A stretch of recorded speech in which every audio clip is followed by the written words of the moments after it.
Bueno, tal cual ocurre todos los miércoles, el super miércoles, hoy invitado especial el doctor Maximiliano Agraviadian. Gracias por venir, maestro, un gusto. ¿Cómo le va? Muy amable, fiscal federal. Fiscal federal, que es equivalente a un fiscal de cámara en la provincia, o sea, un cargo alto, ¿no?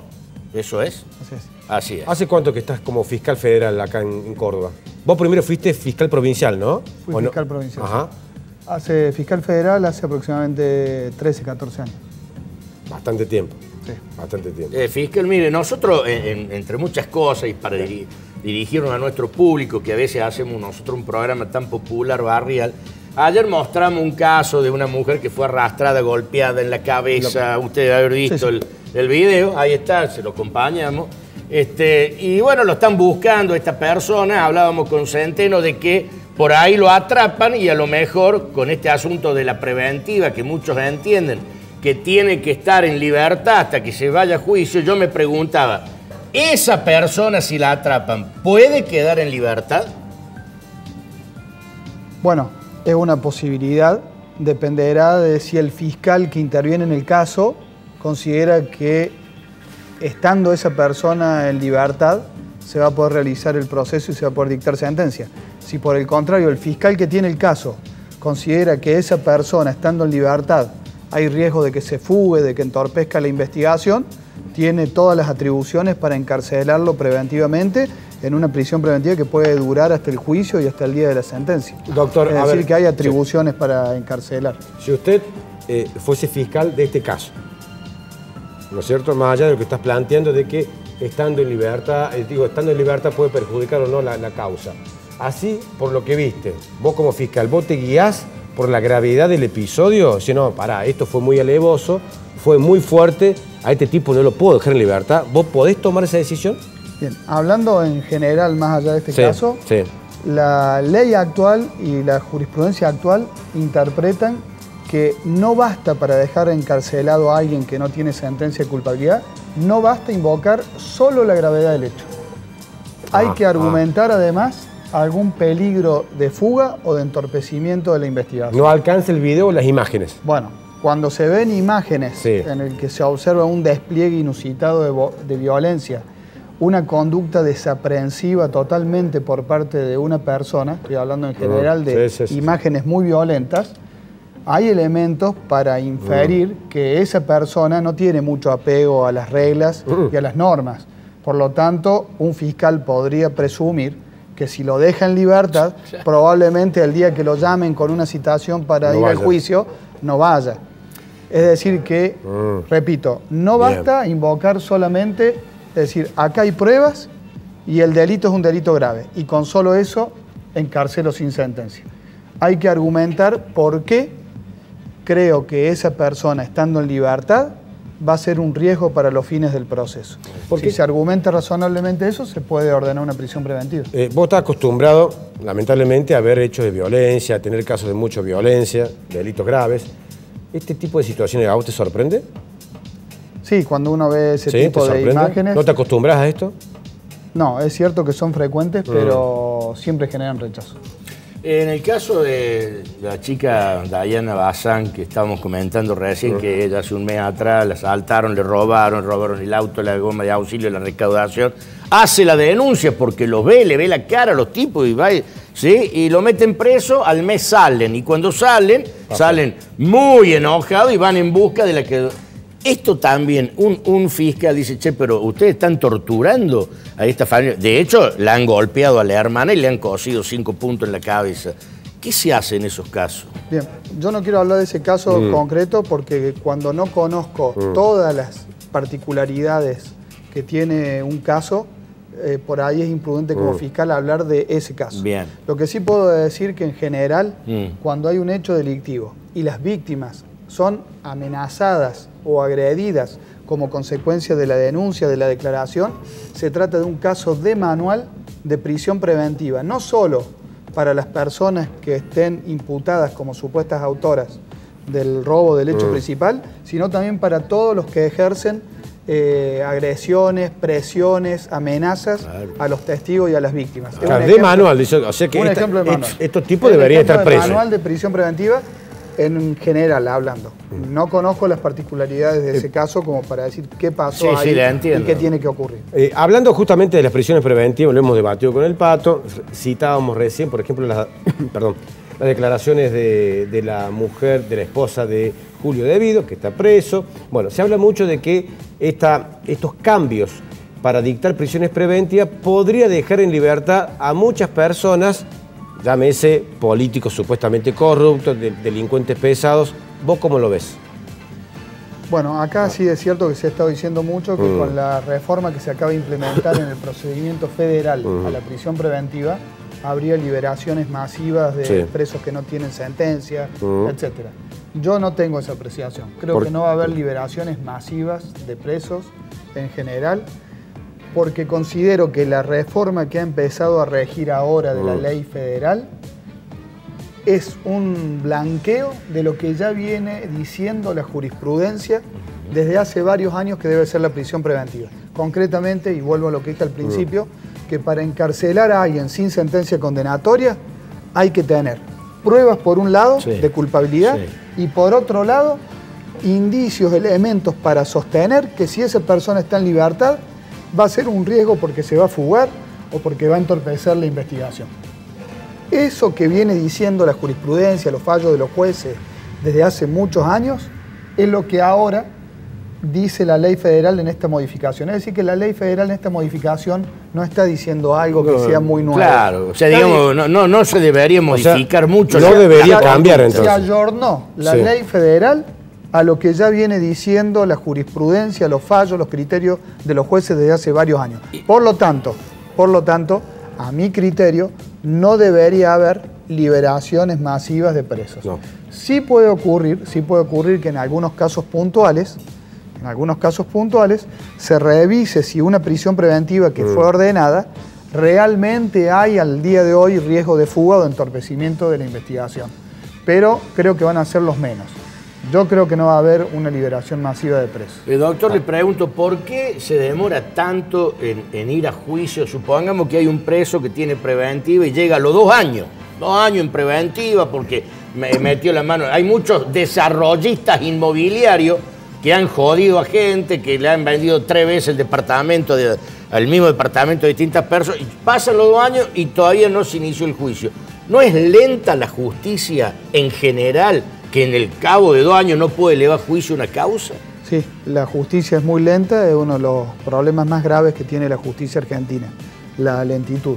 Es un problema que no solamente de nuestro país, ¿no? Es un problema global, en una sociedad moderna compleja en la que siempre son más los casos que ingresan a la justicia que aquellos que la justicia puede dar respuesta, se produce un atascamiento del sistema. Las causas de esa demora, de esa lentitud, son múltiples, son complejas, pero tienen que ver principalmente con la burocracia de los procedimientos. Aplicamos procedimientos, leyes procesales que son muy antiguas. Algunas prácticas judiciales son muy burocráticas y tienen raíces muy profundas. Y tiene que ver también con la falta de recursos humanos, materiales, frente al aumento descomunal de causas que hay permanentemente en todo sistema. ¿Se judicializa todo? Todo digo, porque recuerdo que había fiscales que en su momento justamente planteaban esta situación. Cada situación familiar o social se judicializa y eso ha generado una especie de cuello de botella. Sí, problemas de la más diversa índole que antes generalmente no eran sometidos a la justicia penal. Actualmente es lo que se llama el fenómeno de la inflación penal o de la... Inflación penal. Sí, o judicialización de fenómenos que deberían tener soluciones en otros ámbitos. Es decir, es una serie de factores los que hacen que la justicia sea lenta. ¿Pero qué es lenta? Sí, es muy lenta la justicia y es un verdadero drama. No depende del fiscal, no depende de un juez, digo, en este caso. No, hay jueces y fiscales que son más rápidos que otros, pero siempre tienen... Sí, eso ocurre en todo el país. Pero siempre tienen el marco de un sistema procesal que en Córdoba se reformó hace 20 años, pero ya quedó atrasado, ya es viejo, no es un sistema moderno, y siempre tienen las limitaciones de los recursos, que también es una realidad. Es el tema de los recursos que el Pato siempre me pregunta a mí, yo hago judiciales, algo de ese tema manejo, digo, la cantidad de posibilidades que tiene, por ejemplo, un abogado defensor de alguien, o o querellante también puede ser, ¿por qué no?, de recurrir, de hacer presentaciones y eso se estiran los plazos, que toca aquello y hasta la causa y hasta puede llegar al Tribunal Superior de Justicia hasta que se resuelva finalmente. Pasaron 10 años, 12 años de un caso. ¿Eso no se debería cambiar? Sí, se debería cambiar porque, repito, el sistema procesal que tenemos está atrasado. No es un sistema procesal moderno.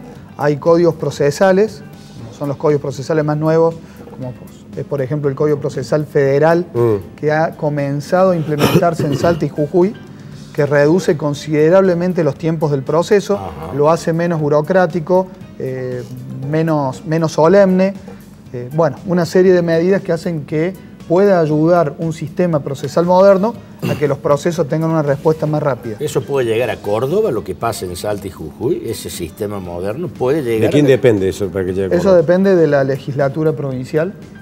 Ha habido proyectos, inclusive en el Ministerio de Justicia se han estado trabajando distintas posibilidades de reformas.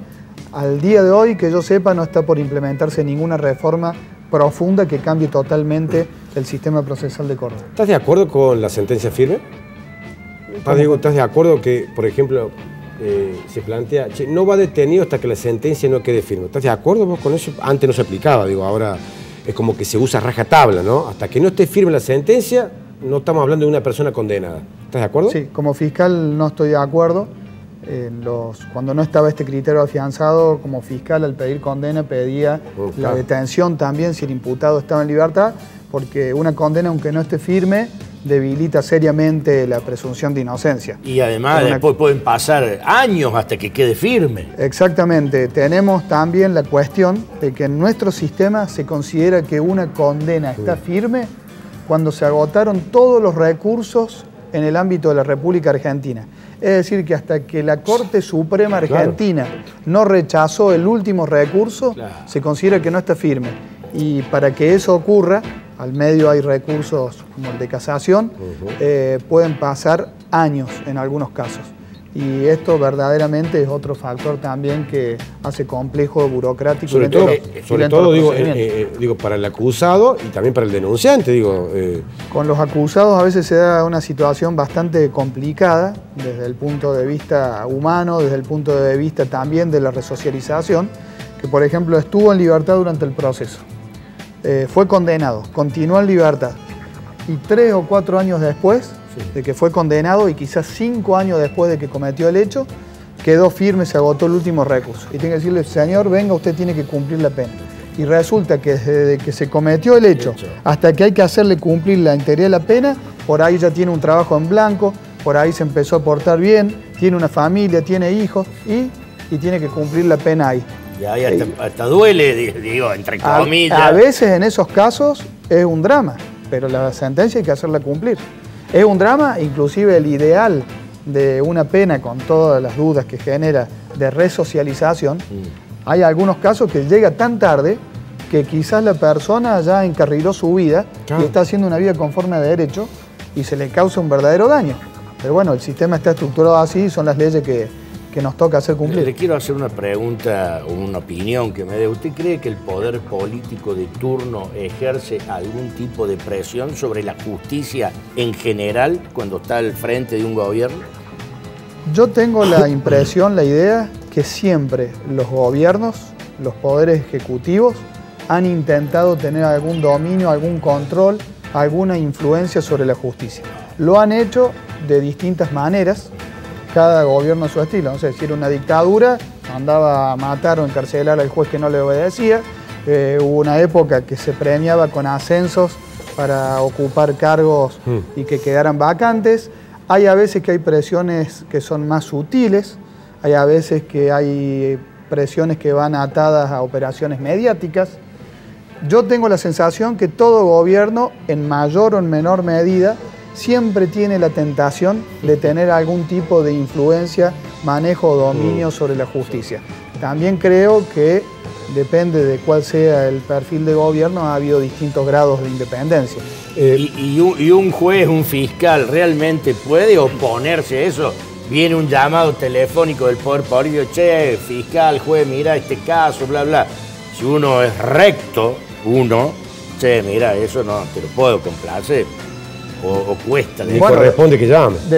Sí, es raro. entrada, ya una claro, llamada, algo claro. así torpe sería, me parece extraño. Lo que sí creo que, como en toda institución, hay personas con distintas personalidades, distintas fortalezas.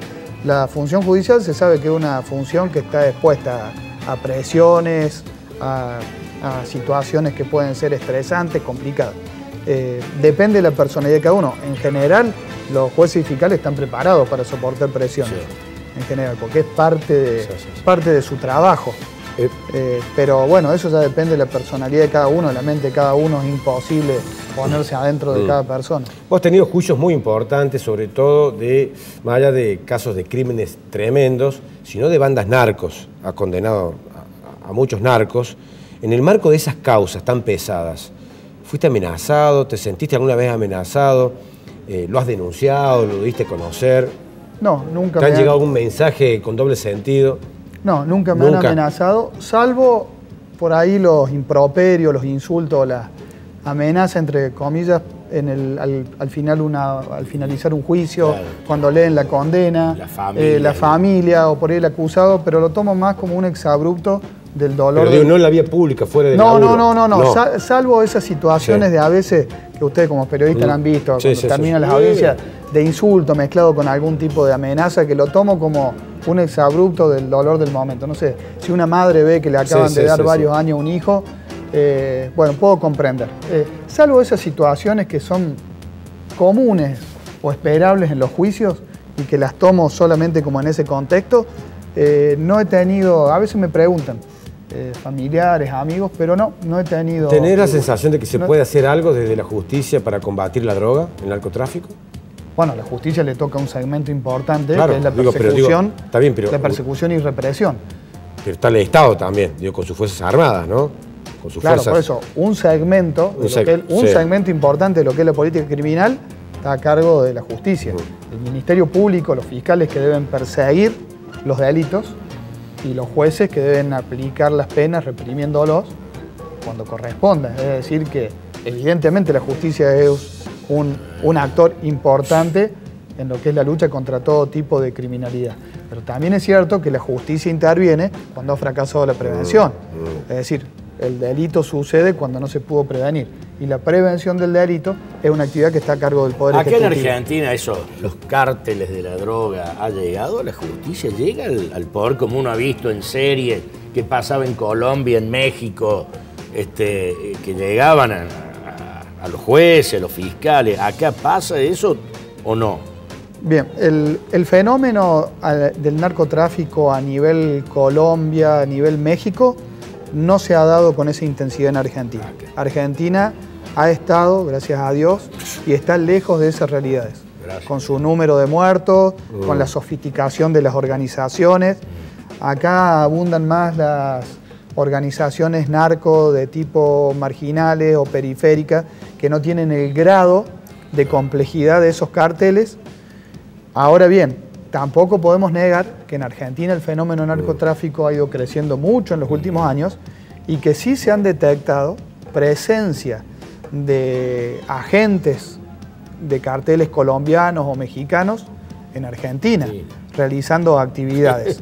Es decir, ha habido procedimientos ya sea a pedido de autoridades extranjeras o en investigaciones de delitos acá, que se han detectado paulatinamente con el tiempo una mayor influencia de ese tipo de fenómenos. Pero repito, sin llegar a esa envergadura. ¿Cómo ves Córdoba con respecto al narcotráfico? Bueno, Córdoba es una de las... el paso, ¿no? El paso obligado de los narcotraficantes, ¿no? Córdoba, estamos ubicados en la segunda o tercera ciudad del país en número de habitantes. Claro, claro. Por lo tanto, proporcionalmente en número de delitos ocurre otro tanto. Si comparamos con Rosario, por ejemplo, Córdoba está mejor que Rosario, a nivel narcotráfico. Está detonado Rosario, ¿no? Está realmente muy complicado. Narcotráfico es una realidad muy compleja. Por ejemplo, si tomamos la tasa de homicidios vinculados a las drogas, si tomamos el nivel de violencia de las organizaciones, etc. Es decir, comparativamente con otras ciudades del mismo nivel, Córdoba está mejor. Córdoba tiene la Fuerza Policial Antinarcotráfico, que es una fuerza que yo siempre que tengo oportunidad la destaco porque está muy bien organizada, y trabajan muy bien, con mucha seriedad, son muy profesionales. Esto también es una ventaja importante. Es cierto que interviene para lo que es el segmento menor del narcotráfico, el narcomenudeo. Así es. Es cierto. Pero es un segmento que importa también la persecución. Es decir, que creo que Córdoba tiene una problemática grande, propia de las grandes ciudades, pero comparativamente, por ejemplo, con ciudades análogas como Rosario, la realidad es mejor. La última, antes de despedirlo, doctor, ¿usted intuye que vienen vientos de cambio con la asunción del nuevo gobierno a partir del 10 de diciembre en la justicia o que no se va a modificar nada? Bueno, vientos de cambio se supone que van a venir porque el gobierno que viene tiene una ideología, planes, ideas, concepciones distintas al que se está yendo. Es decir, que sería raro que no hubiese cambio cuando, bueno, es más, hasta se ha votado un cambio. Sí. Sería raro. Respecto a la justicia, hay cambios que se anuncian en los discursos que parecen ir en el buen sentido. En el sentido de decir, bueno, vamos a garantizar, a reforzar la independencia de la justicia, frente a anuncios que alarmaron, por ejemplo, que decían hay que modificar la Constitución para eliminar el sistema actual del Poder Judicial y que el Poder Judicial pase a ser, entre líneas, un poder de militantes del gobierno de turno. Que uno abrió los ojos así, uno creía que desde Montesquieu hasta ahora ya se aceptaba que había división de poderes. Sin embargo, las voces oficiales que ha habido últimamente parecen ir en un sentido más razonable desde el punto de vista constitucional. Miren, vamos a respetar la Constitución, vamos a tomar las medidas que sean necesarias para que no haya injerencia arbitraria del Ejecutivo en la justicia, etc. Espero que sea así. Ojalá, por el bien de la nación. Muy jugosa la entrevista. Muchas gracias, doctor. Maxi, muchas gracias. Y bueno, la primera vez que lo invitamos a Maximiliano. Muy esclarecedor, muy esclarecedor, nos ha hecho muy bien a todos. Gracias por venir, director. Pausa, volvemos y comenzamos a leer. Ya venimos.